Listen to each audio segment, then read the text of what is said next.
สวัสดีท่านผู้ชมที่เคารพทุกท่านมื้อนี้เราลองมาฟังข่าวเกี่ยวกับสงครามระหว่างสหรัฐอเมริกากับอิหร่านลงเบิ่งท่านผู้ชมซึ่งข้าพเจ้าสังเกตเห็นว่าสงครามระหว่างสหรัฐอเมริกากับอิหร่านอยู่ในภูมิภาคตะวันออกกลางนั้นมันเริ่มจะลุกลามบานปลายกลายเป็นสงครามภูมิภาคไปเป็นที่เรียบร้อยแล้วท่านผู้ชมซึ่งสงครามระหว่างสหรัฐอเมริกาที่มันเกิดขึ้นและก็กินเวลาเข้ามาหลายมื้อเลยได้ท่านผู้ชมในการโจมตีกันไปมาอยู่ที่3นี้ข้าพเจ้าถ้าสังเกตบ่ผิดนี่ประมาณอยู่11-12 วันแล้วเด้ตามที่ข้าพเจ้าสังเกตเห็นนี่และมันก็ส่งผลกระทบต่อการพัฒนาเศรษฐกิจสังคมของประเทศต่างๆในขอบเขตทั่วโลกนั้นอย่างหลีกเลี่ยงบ่ได้ท่านผู้ชมโดยเฉพาะแม่นมันเฮ็ดให้ราคาพลังงานน้ำมันนี่นะถีบตัวสูงขึ้นอย่างหลีกเลี่ยงบ่ได้และมาฮอดปัจจุบันนี้คือวันที่23ตอนที่ข้าพเจ้านั่งภาคนี่นะนั่งอธิบายนั่งเล่าเหตุการณ์สู่บรรดาฐานภาคนี้คือวันที่23ราคาพลังงานอยู่ในประเทศลาวของพวกเฮานี่ถีบตัวสูงขึ้นแล้วก็ราคาน้ำมันนี่ยับขึ้นมา3เทื่อแล้วได้ท่านผู้ชมประกาศอันเพิ่มราคาน้ำมันขึ้นนี่3เทื่อแล้วมื้อวันที่23นี้ก็ถือว่าปรับขึ้นอีกแล้วท่านผู้ชมบ่ว่าจะเป็นแอดซังก็ดีกระทรวงก็ดีเนาะปรับตัวสูงขึ้นปรับครั้งนี้ประมาณอยู่ 2,000 กว่าเนาะแอดซังก็ประมาณ 2,000 กว่ากระทรวงก็ประมาณ 2,000 กว่าเห็นว่ามันส่งผลกระทบไปตามๆกันถึงแม้ว่าสงครามนั้นมันจะเกิดขึ้นอยู่ในภูมิภาคตะวันออกกลางก็ตามแต่ว่ามันก็ส่งผลกระทบต่อเศรษฐกิจของประเทศลาวเช่นเดียวกันคือราคาพลังงานนี่แหละเพราะว่าพวกเขานั้นต้องนำเข้าพลังงานจากต่างประเทศโดยเฉพาะแม่นน้ำมันนี้แม่นนำเข้าจากต่างประเทศทั้งนั้นถ้าว่าเกิดอีหยังขึ้นเล็กๆน้อยๆกับคงเขตพลังงานนี่นะมันก็จะส่งผลกระทบต่อประเทศลาวของพวกเราแบบ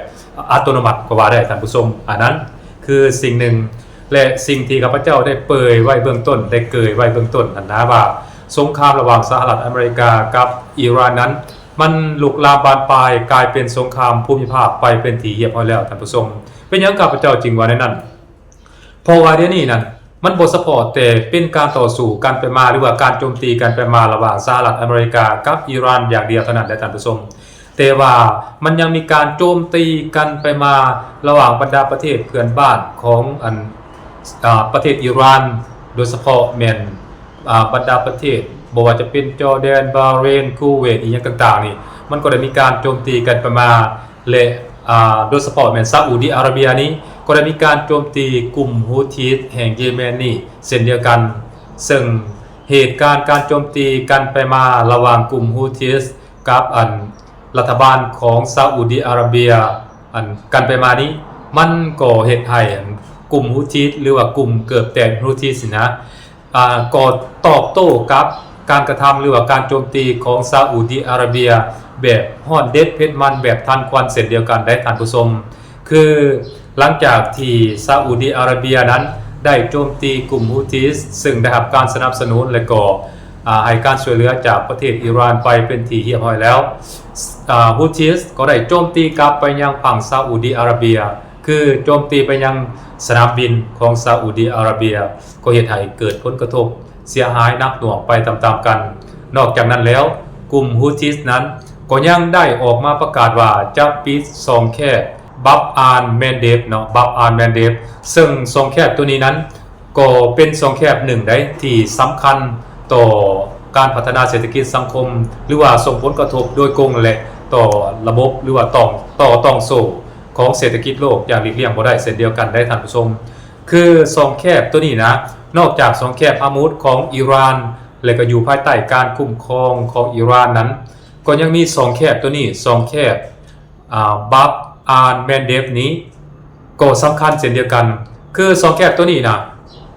มันเป็นเส้นทางลำเลียงขนส่งพลังงานออกสู่ตลาดโลกนั้นประมาณอยู่ 12% ท่านผู้ชมของปริมาณพลังงานทั้งหมดในขอบเขตทั่วโลกที่ส่งออกไปตลาดพลังงานโลกนั้นประมาณ 12%ถ้าว่าช่องแคบฮามูดก็ถูกปิดซึ่งช่องแคบฮามูดนี้ก็เป็นเส้นทางลำเลียงพลังงานออกสู่ตลาดพลังงานโลกนั้น20-25% ถูกปิดและช่องแคบบับอาร์แมนเดฟนี้ถูกปิดอีกซึ่งมีปริมาณพลังงานที่แล่นผ่านช่องแคบฮามูดตัวนี้นะประมาณอยู่ 12% ถ้าลองคิดเบิ่งละพลังงานมันขาดหายไปจากตลาดโลกประมาณอยู่ 37% เนาะ 37% ทาง2แคบนี่มันสิเกิดหยังขึ้นบาดนี้ต่อระบบพลังงานของโลกที่มันสิเกิดหยังขึ้นบรรดาประเทศต่างๆที่อาศัยพลังงานจากภูมิภาคตะวันออกกลางนี่มันก็จะหายไปไหนมันก็จะหายไปมันก็จะส่งผลกระทบด้านโลกไปตามๆกันถ้าว่าสงครามระหว่างสหรัฐอเมริกากับอิหร่านยังบ่ทันยุติหรือว่ายังบ่ทันสามารถยุติได้ภายในระยะเวลาอันไกลนี้มื้อ1 2มื้อหรือว่าอาทิตย์1 2อาทิตย์ต่อหน้านี้โอ้แน่นอนพลังงานในตลาดโลกนี่มันจะถีบตัวสูงขึ้นแน่นอนท่านผู้ชมพวกเฮาจะได้สมใช้หรือว่าได้บริโภคพลังงานที่มีราคาลิตร1ประมาณอยู่ 50,000 กีบอีกและท่านผู้ชมหลีกเลี่ยงบ่ได้อย่างแน่นอนทางว่าสงครามระหว่างสหรัฐอเมริกากับอิหร่านนี้มันยังดำเนินต่อไปและมันยังบ่แล้วเท่านั้นได้ท่านผู้ชมถ้าว่ามันยังมีการโจมตีกันไปมาในลักษณะแบบซี่เรื่อยๆบ่แน่ประเทศต่างๆที่เป็นพันธมิตรของสหรัฐอเมริกาอยู่ในภูมิภาคตะวันออกกลางนั้นก็อาจจะร่วมวงหรือว่าโดดเข้ามาร่วมวงกับอเมริกาโจมตีประเทศอิหร่านกับก็เป็นไปได้ท่านผู้ชมถึงแม้ว่าในระยะผ่านมานั้นบรรดาประเทศเหล่านี้นั่นจะยังนิ่งจะยังเงียบมีแต่ออกมากล่าวประณามต่อการโจมตีของประเทศอิหร่านต่อพื้นฐานโครงสร้างต่างๆบ่ว่าจะเป็นฐานทัพของสหรัฐอเมริกาโฮมกันน้ำมันโฮมกันน้ำจืดที่อิหร่านตอบโต้กับการกระทำของสหรัฐอเมริกานั้น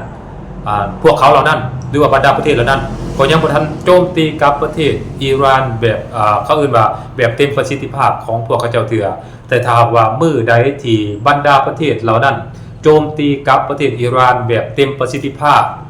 มื้อนั้นสงครามในตะวันออกกลางนั้นมันจะลุกลามบานปลายและก็น่าจะกลายเป็นสงครามโลกก็เป็นไปได้ท่านผู้ชมอันนี้มันมีสิทธิ์เกิดขึ้นได้ท่านผู้ชมถ้าว่าบรรดาประเทศพันธมิตรของสหรัฐอเมริกานั้นโจมตีกับประเทศอิหร่านน่าจะขยายวงการเหตุสงครามกับบรรดาประเทศเหล่านี้กว้างออกไปนอกจากจะโจมตีพื้นฐานโครงสร้างหรือว่าฐานทัพของสหรัฐอเมริกาแล้วอิหร่านเองก็อาจจะโจมตีพวกสิ่งอำนวยความสะดวกต่างๆของบรรดาประเทศเหล่านี้นำได้ตามที่ข้าพเจ้าคิดมันอาจจะเป็นในนั้นเพราะฉะนั้นแล้วบอกว่าจะเป็นการปิด2แคบฮามุดก็ดี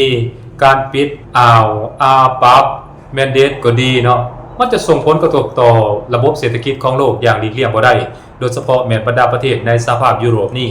แม้นอาศัยพลังงานจากประเทศในตะวันออกกลางนี่หลายได้ท่านผู้ชมพอหลังจากเกิดสงครามระหว่างรัสเซียกับยูเครนแล้วบรรดาประเทศในสหภาพยุโรปนี้ก็ได้อาศัยการนำเข้าพลังงานจาก 2-3 แหล่งบ่ว่าจะเป็นจากสหรัฐอเมริกาและก็ภูมิภาคตะวันออกกลางนี่หลักๆเนาะถ้าว่า2ทางเหล่านี้ถูกตัดขาดบ่ว่าจะเป็นจาก2แคบฮามุดและก็อ่าวบับอาร์แมนเดสนี้ถูกตัดขาดคือกลุ่มฮูธิเนี่ยเขาออกมาประกาศชัดเจนว่าสหรัฐอเมริกา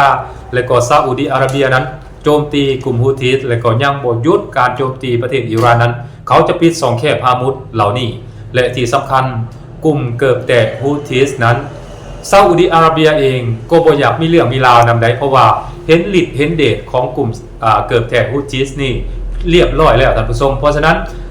มันบ่แม่นเรื่องดีที่จะไปเขาเอิ้นว่าแย่ห่างแตน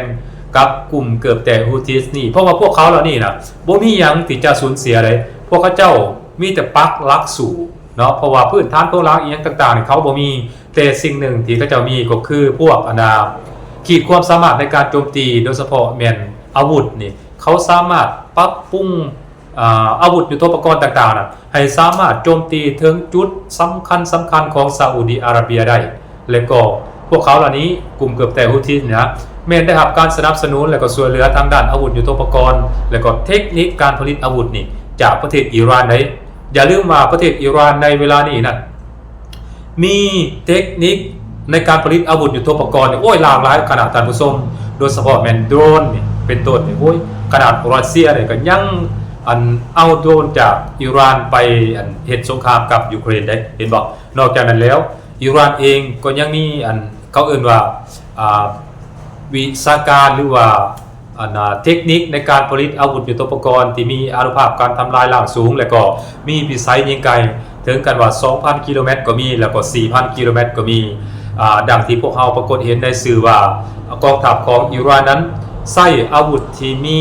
ระยะยิงไกลประมาณอยู่ 4,000 กิโลเมตรยิงถล่มฐานทัพของอังกฤษที่ประจำอยู่ในมหาสมุทรอินเดียคือ ฐานทัพดีโกกาเซียของอังกฤษนั้นที่อนุญาตให้สหรัฐอเมริกาใส่ฐานทัพของอังกฤษนี้โจมตีประเทศอิหร่านได้สวนกลับไปเห็นบ่เพราะฉะนั้นเทคนิคในการเหตุอาวุธยุทโธปกรณ์ต่างๆนี้อิหร่านก็ได้สนองให้กับกลุ่มเกือบแต่ฮูธิสผลิตออกมาและเมื่อเขาผลิตได้ซาอุดิอาระเบียก็จะบ่มีความปลอดภัยต่อไปเพราะฉะนั้นซาอุดิอาระเบียเองก็คงจะบ่อยากเห็นสงครามกับกลุ่มเกือบแต่ฮูธิสนี่ยาวดอกท่านผู้ชมเพราะฉะนั้นมันมีความเป็นไปได้สูงที่จะเฮ็ดให้เกิดสงครามขยายวงกว้างออกไปถ้าว่าซาอุดิอาระเบียนั้นยังสืบต่อโจมตีฮูธิสและก็สหรัฐอเมริกานั้นยังสืบต่อโจมตีประเทศอิหร่านอยู่ซองแคบฮามุดและก็ซองแคบบับแมนเดฟนี้อาจจะถูกปิดตายในระยะยาวก็เป็นไปได้ท่านผู้ชมและเมื่อถึงเวลานั้นมันก็จะส่งผลกระทบต่อการพัฒนาเศรษฐกิจสังคมของแต่ละประเทศโดยเฉพาะแม่นภาคพลังงานนี่พวกเขาจะได้สมใช้พลังงานหรือว่าบริโภคพลังงานราคาสูงขึ้นอย่างแน่นอนท่านผู้ชมอันนั้นมันส่งผลกระทบกันทั่วหน้าบ่เฉพาะแต่ประเทศใดประเทศหนึ่งบ่เฉพาะแต่ประเทศที่เกิดสงครามได้ท่านผู้ชมอันนั้นจื่อนำกันไว้ท่านผู้ชมและก็ข้าพเจ้าก็ขอภาวนาให้สงครามระหว่างสหรัฐอเมริกากับอิหร่านและก็การโจมตีกันไปมาระหว่างกลุ่มเกือบแต่ฮูธิสกับซาอุดิอาระเบียหรือสงครามอยู่ในภูมิภาคอื่นๆที่มันเป็นแหล่งกำเนิดของพลังงานนะภาวนาขอให้มันจบลงไวๆท่านผู้ชมเพราะมันจะเห็นให้สถานการณ์ต่างๆนั้นกลับเข้ามาอยู่ในสภาพปกติแล้วพวกเขาจะได้บริโภคหรือว่าสมใช้พลังงานราคาถึงนั่นเองท่านผู้ชมสบายดี